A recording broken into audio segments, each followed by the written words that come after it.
Hi, my name is Evans. Today we are back to Grandpa Jerry to take the synopsis of his life. This video we will take it in two folds, part 1 and part 2. So today we are taking part 1. Part 1 is about his life, part 2 is about the men's health itself.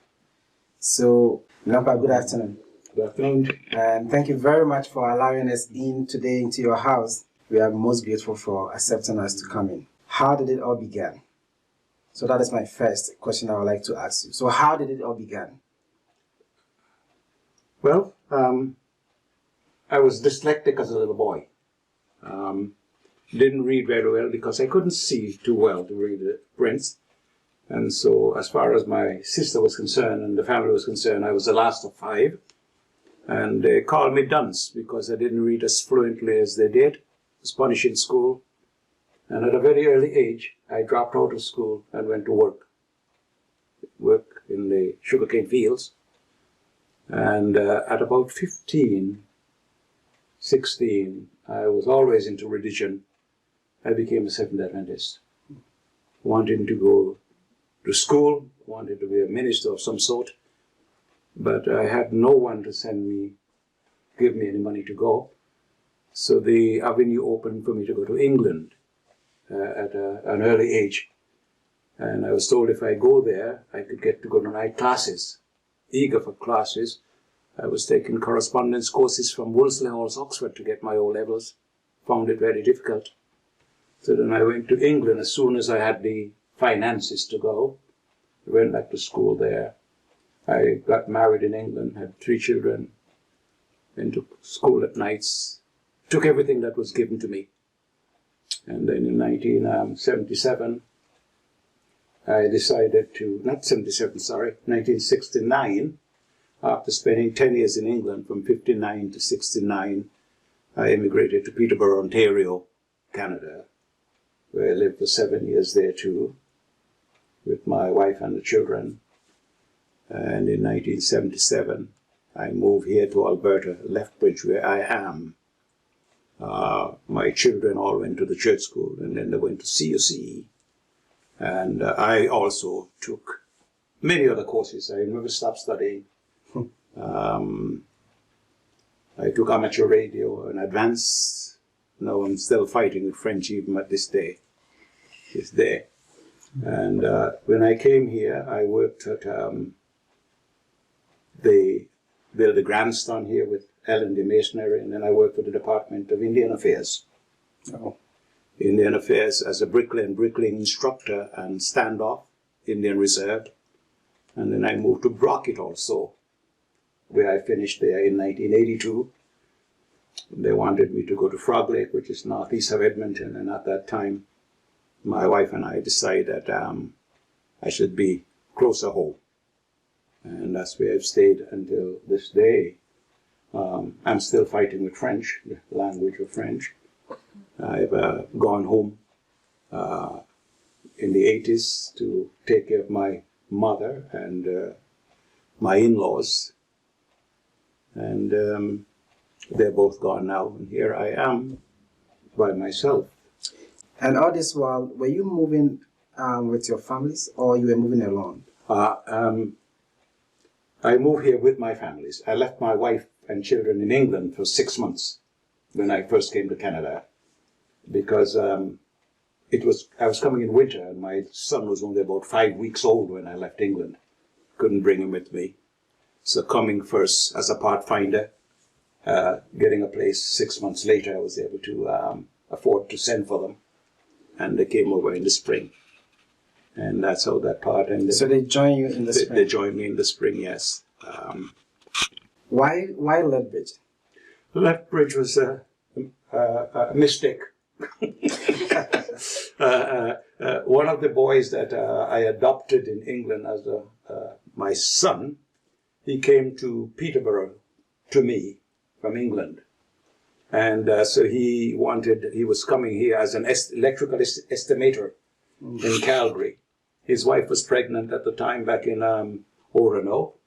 And so he says, if you come with me, you can take the van back, because they only had one vehicle. It was winter then at the time. So I came with him here liked the area. The weather was good. More opportunities were here. There was still 2 feet of snow in Peterborough. Okay. And there was none here. They were working in shirt sleeves. They had good weather. So I brought my wife and children down here the weekend. And there was a church school with lots of youth. And on the way back to Brooks, where I stayed at first, my family mutinied on me. They didn't want to live there. They started crying they wanted to live in Lethbridge. So bringing them here was what I conceded to do. Okay, so, but initially you said it was a mistake. Well, it was it's a mistake coming to Lethbridge because I had no intention of coming here. But it became a blessing. It became a blessing, yes. I came down and my children and my wife preferred here to Brooks. Oh. They preferred here to Brooks and Bazzano, those other little areas. Was it because it was the nature of Lethbridge was bigger than Brooks, or because of maybe social amenities that were so close? My children wanted to mix with others of same faith. Okay. And so there was a church school here with a lot of boys and lots of girls. They preferred the church here to it was bigger. And so my family decided this is what they wanted to do. So on the way back to Brooks that night, all of a sudden they start crying. We don't want to live in Brooks, we want to live in Lethbridge. Wow. Had no choice. Okay. Now, I want to go back to all the 3 places that you migrated to. Mm-hmm. How is your experience like? What is different in terms of what you met on the way, being black, migrants? What is different from all these 3 in terms of racism? Racism, to me at that time, I didn't see it.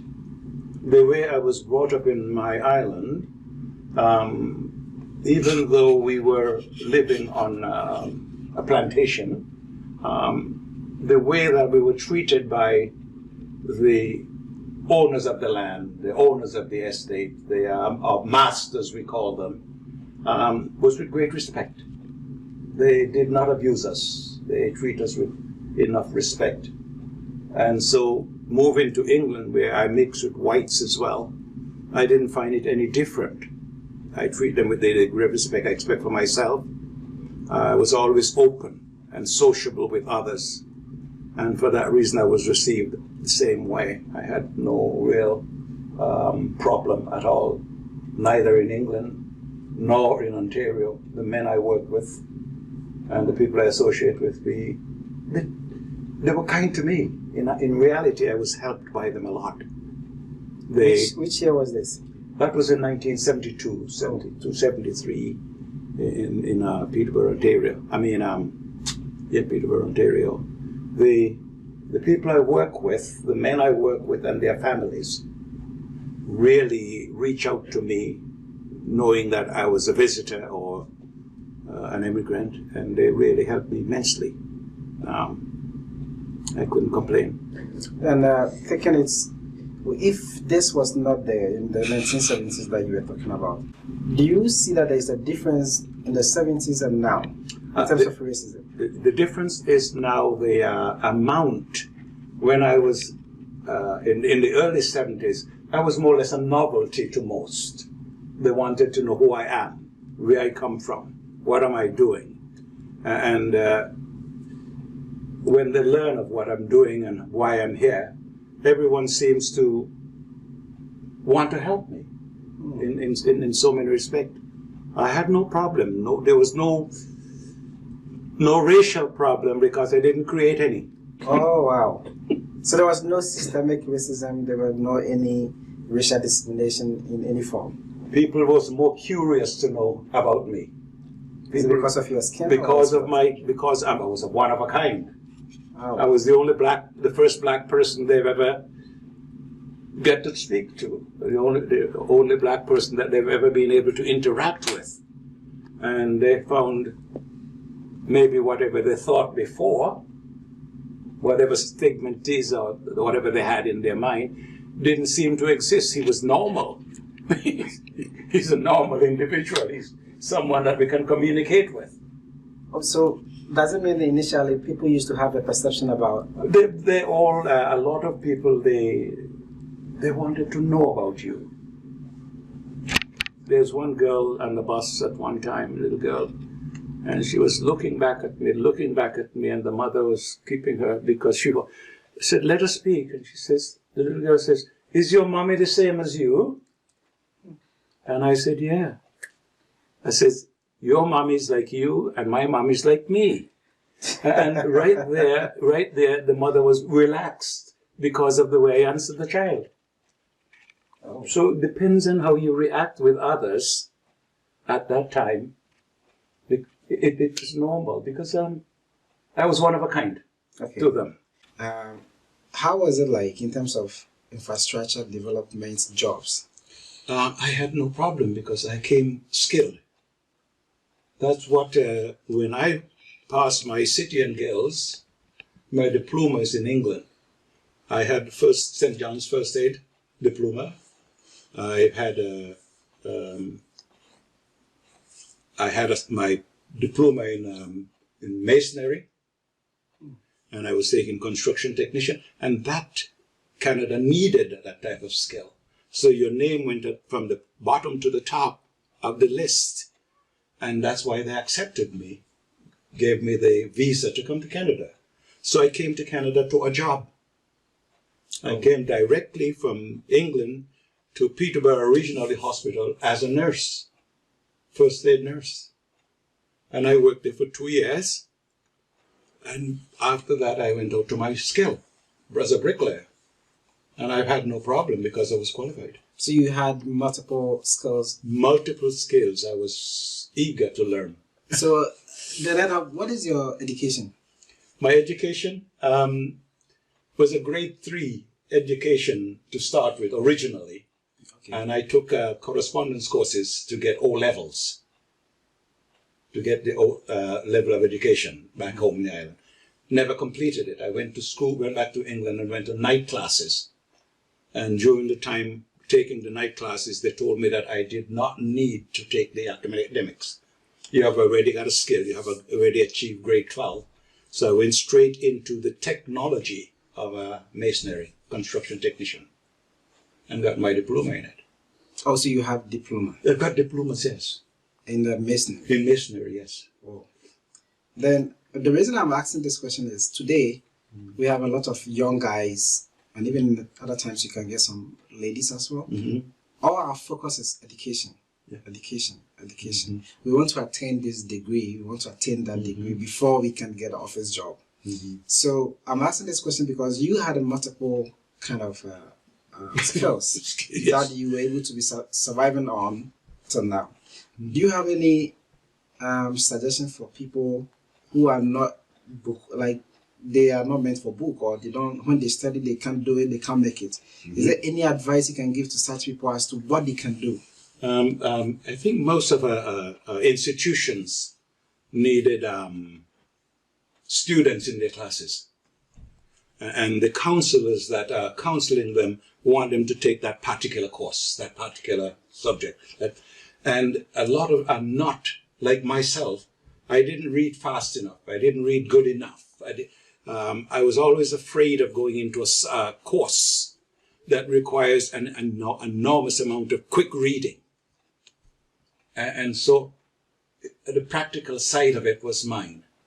When they told me that I didn't need to go and get my O levels anymore in that field, or they didn't have to do that, and they directed me to the college where I could go and take masonry. But in order for me to get it, because they said you're as good as half of our bricklayers and better than the other half, so we won't give you a day released for you to go and take bricklaying anymore. But you got to take something else. So I took construction technician. So how many children do you have? 3. Three, yeah. So how did you guide your children in terms of the education, selecting this? I tell you, it was not easy. It was not easy. My wife wanted this older one to be a doctor, and she wanted the son to be an engineer. And my third daughter over the other side there, I didn't have to do nothing. She decided she wanted to be a nurse. The oldest one couldn't get into OT, and so she phoned me. The mother was in Zimbabwe at the time, and she says, "Dad, I cannot get into OT. I've been trying for the last 3 years while she was in university trying to get her bachelor's degree. But there was an opportunity to be a physiotherapist, a respiratory tech. So she phoned me, I was standing there, and I said to her, apply for both, and anyone come, take it. My son came home from the university fighting with the professors, and he was pretty upset because I knew he was going to fail. And I said to him, you should not go back to school, because if you fail, you won't get back into university for another 7 years. For that reason, I am a nurse, your mother did nursing, your 4 aunts are nurses, and they all have jobs. What do you think? And he said, yes, I can do it. I phoned U of A right away. Within a matter of days, the form came through. He filled it out. By the time his mother came back from Zimbabwe, he was already accepted. And that's how he went into it. So here, what I'm trying to get here now is you did not interrupt them into their decisions in terms of what course they can do, but you guided them. Guided. You just guided them. You just ask. They ask, and I sanctioned it. I went along with them, and they all did very well. Because today, you have so many parents that they insist that their children or their wards take what they feel like. No, I want you to do this program. This is what I want you to do. Is there any advice that we can take from some of these issues? If you are going to guide your children, talk with them. Talk with them. Feel out what they are inclined to do, what they want to do, and just sow the seed. There is one of my adopted granddaughters at the moment. The other 2, one is going to be into business. The other one wants to be a doctor. And she said to me, I don't want to have that many years in university like the others. I said, look at my kids. You call them aunt. You call them your auntie. Look at her. She's got a job forever. And she'll love it, respiratory tech. Look at Auntie Christine. She's a nurse. She's got a Bachelor of Health in nursing. All of them got their Bachelor of Health. Look at Earl. He's got one. And he just told me how happy he is doing it. Thank you for guiding me. So it says, and many girls in my church in England, they ask, Uncle Jerry, what can we do? And I says, I don't want you to be a secretary in an office. I shouldn't repeat what I told them that way. But I says, you can be a medical secretary. You could be a legal secretary. Those are good jobs, but not just to make coffee for others. I prefer you to go and take nursing or teaching. Be an educator. Take something that you could be proud of, and even if you come out of the field as a nurse and have a family, you have the opportunity of going back to it or even doing it part-time. But you don't have to stay there and make coffee for everybody. I didn't like that at all. And for that reason, I was really stunned. And so you find now, you've got Glenn and all these boys that take electrical, take motor mechanics, that was in my choir. And the ladies now are nurses. Even this morning I spoke to Daphne. Oh. She's a nurse. She went back. She was a medical secretary. She went back and got a Bachelor of Health in nursing, and now she's doing well. All these are happy people. But I just did not want any of my black girls to be working in a coffee shop even when they're 50, 60 years old. I want them to have something that I could be proud of. That makes sense, because every parent wants to see their children going forward. And so if you just join us and you are watching us, we are talking to Uncle Jerry, one of the oldest migrants in Lethbridge, and he's well experienced, and we are trying to tap his experience. And so I'll come back to the black community then, in your days in the 70s when you came here. Were there many black guys around? There was only one gentleman from Antigua. He was working for the Department of Indian Affairs in education for the department, because at that time all of the reserves then were under Edmonton, Department of Indian Affairs, before they become independent now. And so he was one of those people. And so I've met him, or he has met me on jobs because I was running the jobs in the schools. I was the bricklaying instructor, and then I became the supervisor doing the whole thing. And my job was to train the natives on the reserve as to be bricklayers. I have a question there. How were you getting contracts? At first, I didn't go to work on contract by myself. I didn't. When I came here, I worked for a company that I met in Brooks, and they were building the grandstand, and I worked with them. Knowing that I was skilled in plastering, stone masonry, ceramic tiles, the complete masonry, I was one of their men that could handle the jobs for them. And they respected me for that. They treat me with that respect. So, in terms of competing with jobs, how did you do it in getting contracts? I didn't have to compete. The word got ahead that black guy is a good stonemason. That black guy can do all of these things. He's qualified, and he does a fantastic job. So I was recommended from one to the other. And so I've had jobs offered to me that I felt was too big for me. And I said to the owner, that job is too big for me. I don't have the manpower. Can you give it to L&D, or can you give it to Headloom or Gunther's Masonry? And they said, no. We want you. We are going to work with you. We want you. And so a lot of the other contractors will say, how did you get that job? I says, it's just, that's how it is. Is it by luck or is it? It's not luck. It wasn't luck. A lot of the people who wanted skilled, tradesmen, they did their research. And they come here, an engineer come here, wanted me to bid a job in Waterton. And I says, I don't know how to bid it. It's too big for me. He says, I will help you. So he came, helped me estimate the job. He didn't get it. And he recommended another company, asked him, and they came and got me to do it. I've gone home for holidays, and when I come back, Lafarge says, these people needed a bricklayer, a stonemason, a bricklayer, and they're looking for you. So when I went to see the people, I says, it's too big for me. They said, no, we'll work with you. We want you. They were looking for someone who's skilled, someone who's honest. Someone who's honest. And that's what I've done. How did you meet your wife? My wife, we met in church in England. How did you spot her? We in England, we used to go out and do in gathering, collecting monies for missionaries, for fields. And I saw this gorgeous looking young lady. And I had a friend of mine from the island. He was one of the elders in the church. And so he had about 3 or 4 of us going to do the gathering. And after when we came back that evening, I wanted to walk this young lady home. So I walked this young lady home. And after I walked her home that night, when we got on the step, I gave her a little smooch.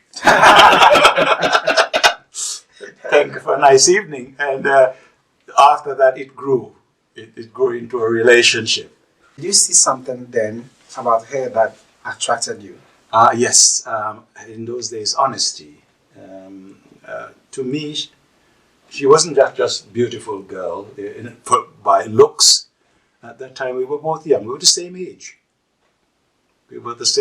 She was from a different island. I was from another island. And we were able to communicate. With each other. So we courted for about a year and a half, and then after that we got married. And then we started having our children. It was good. One of the things though, my wife had a problem. Later we discovered that she had hypothyroid. Oh. She had a medical issue, and in that case it upset her. And she was never the same since, But we lived for 50 years together. 50 years together. 50? 50. 50. We had 5-0. The last 5 years was quite difficult because she had certain agendas, certain things she wanted to do, which I couldn't. She wanted to have foster cares, kids living here. And at that time, I was too tired to start another family or to start that type of family relationship. And so I said no. And so she had other agendas. Before we advertise this interview today, we had some people who gave us some questions to ask. And there's one question that someone said, that, what do you see as a role of a father? Role as a father? You ask a big question. The role as a father is to love your children, love your family, show it with unconditional conditions. If you say love your family or children, yes. What does it mean? It means that you embrace them, you work with them, you treat them with the kindness and courtesy. You don't be a dictator. You do not be a dictator. You be someone that they could come to and talk to. If not, they'll be afraid of you. They'll resent or refuse to come close to you. You have to be the open person that the children can approach you no matter what. And they can tell you the innermost. And if you're prepared to listen instead of rebuffing or saying, no, that is no good and this is no good, and listen, then you won't have a problem. Do you think men today lack this love? I think the pressures of life today, children and parents don't communicate enough. We use the 2 kids in the back of a car and they're going to text, and their parents is in front. And because of all this technology, we're losing the communicating skills. The communicating skills with family. We don't talk enough to each other. We don't open enough to each other. You have to be open enough that your children can approach you, that your children could come and have fun with you. And if you have that, then you have no problem. I love children. And I did love my children. And my grandkids, they are my life. And even my in-laws, their children to me are my kids. And they treat me as such. Even this morning on my iPhone, about 5 o'clock, when I looked, I was supposed to go to a wedding for my sister-in-law granddaughter in England. And she sent me the baby in her tummy. That's the respect, not the respect, that's the communication we have. That's the relationship I have with the families. So what do you think are the roles, in your own opinion, the role of a mother? Communicate with daddy. Don't make daddy the bad boys. Do some parents make daddy bad boy? Oh yeah, when your daddy come home, I'll tell, and the children, daddy come home. Of course the children is nervous because daddy was going to reprimand them or punish them. Don't do that. Don't do that. If the children needs correcting, you as a mother, you should be able to discipline them in such a way that dad don't have to intervene. And I have one question. Today, if young guys are selecting a woman, a lady to stay with, it's like mostly we look at a physical appearance. In your time and today, and your experience, what advice do you have for young guys? I think you should get to know a little bit more about her background, and she should do the same. Culturally, where we come from could make a tremendous difference. I did not know my wife, family, and country. I didn't know her others. I met her sisters, but I knew so little of her. I knew so little of her, and she knows so little of me. And it was years later when I was 17 years later, when I met my in-laws. But the 2 sisters, the 2 older sisters, were like our mothers, our mentors. Those are the ones I've met during our courtship. But as far as meeting my mother-in-law and father-in-law, It wasn't until 17 years later. 17. 17 years later, it wasn't until about the same time that my wife met my family. Because when she took ill with hypothyroid, I sent her to her parents in in St. Lucia.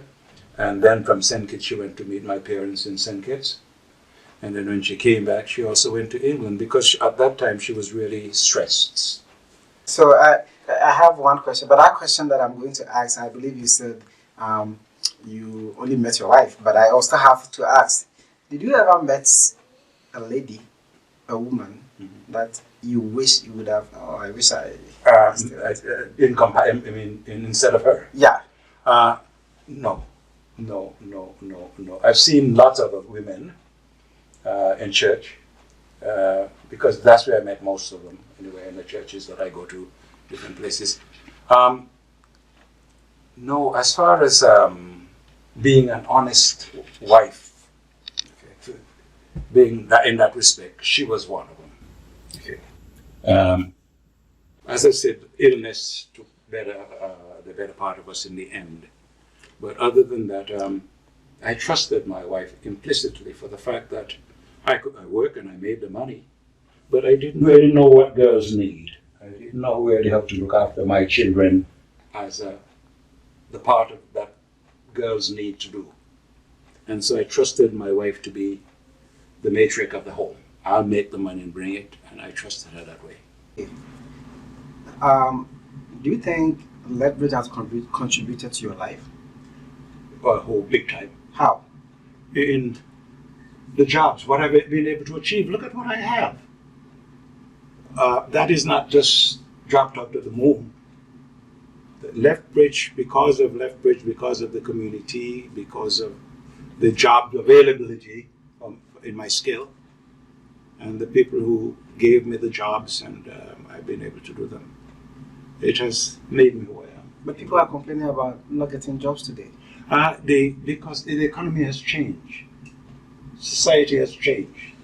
Everybody wants to be a computer technician. Everybody wants to do these things.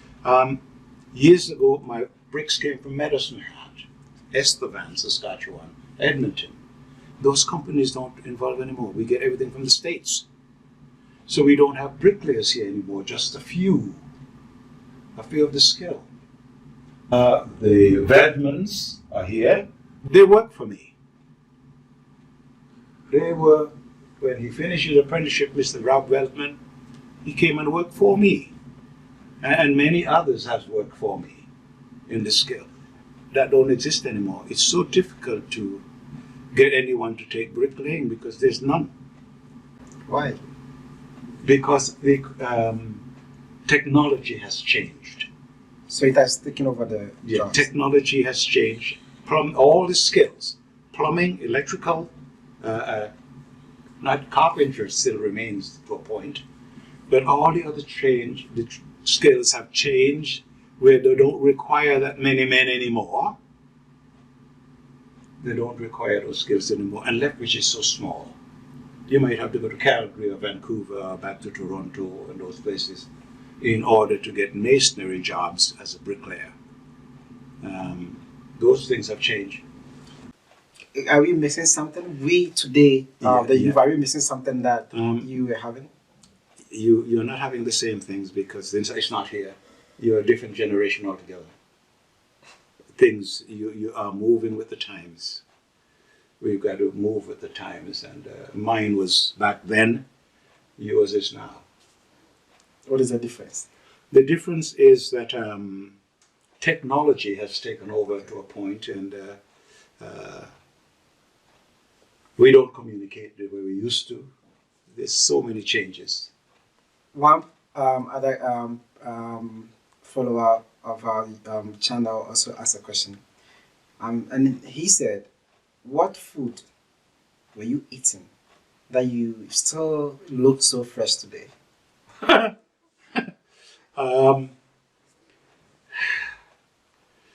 I don't think the food make that much difference. It's just that I'm content with life. Mentally, mentally, I'm happy with myself. I'm happy with what I do. I'm not going to sit back and cry, poor me. I'm one who's still, look at, why am I fighting with French? It's the hardest subject I've ever done. But I'm challenged, always been challenged to move forward. Don't sit back and say, poor me, and blame it on others. I blame others for nothing. I am the one that has to make it. So were there specific food you were eating? I'm eating the same as you. Lots of vegetables, breadfruit, all of these things. All kind of vegetables, which you don't get here anymore. I still use bananas and avocados. I still eat rice. I eat fufu. You call it fufu or salsa? I love that. I love that. And so I eat those. I eat regularly. I cook myself. I cook for myself, stew and a lot of things. I eat healthy. In the mornings, I'll get up and I'll have a cup of Quaker oats, 2 cups of water, a cup of almond milk in it, with a little bit of cinnamon and so on, and I'll cook that for 5 minutes. I have boiled eggs. I'll add 1 to it. I have a half of avocado, and I'll have a banana, and I'll blend those together. And that's my breakfast. If I don't blend it together, eat it as it is. And so you mean when I leave here in the morning, I have something solid in my stomach. And then sometime I'll go down the road there with my buddy, and I'll have a cup of decaffeinated coffee. In the afternoon, I'll go down there and I'll have a cup of water. I don't want he have his coffee, I'd have just water. I try not to stress too much. Other than that, life is as it is. I don't go out, I don't run around. Everyone says, how many women have you got? And I says, I've got a lot. But they're not but lots of women friends and lots of men friends, but they're not bed friends, they're just friends. Live the best you can with everyone. And so what do you want to tell your grandchildren? My grandchildren? What can I say to them? They're in a different generation. They've got everything moved upward. They are moving with the times. They're living in a different... The things I've done in my life, they won't do it. Because things are different. They are adapting to the society they're in. Mine was different. And I've made it in mine. You're going to make it in yours. The best advice is to be yourself. Just be yourself. Don't go out and make too many waves. The sea make waves, and it gets larger as it comes to the shore, and then it cracks. Don't let those waves be yours. Let yours come in calm. And it will be the same. That is very deep. Bringing it down and getting to closing. So, in general, what advice do you have for we the young guys of my age, and then those who are in the middle age, and those who are old? You got to pursue your dreams. Don't be brainwashed by society. Don't be brainwashed by your professors. What you want to focus on is a career that will see you through life, your life journey. Not what they want you to, because you won't be happy doing what others want you to do. You've got to be happy with what you're doing. I love my skill. I love what I'm doing. I like where I am. I like the people I associate with. I'm happy with life. Thanks for coming. And thank you very much, Jerry, because the time you had for us is we are much grateful for the time. And so we will, for this time, we will end here. And so you watch our videos and you subscribe. You listen to the part 2 of this interview. We are going to talk about are men really mentally sick? We will take the advice and experiences from Mother Jerry as well.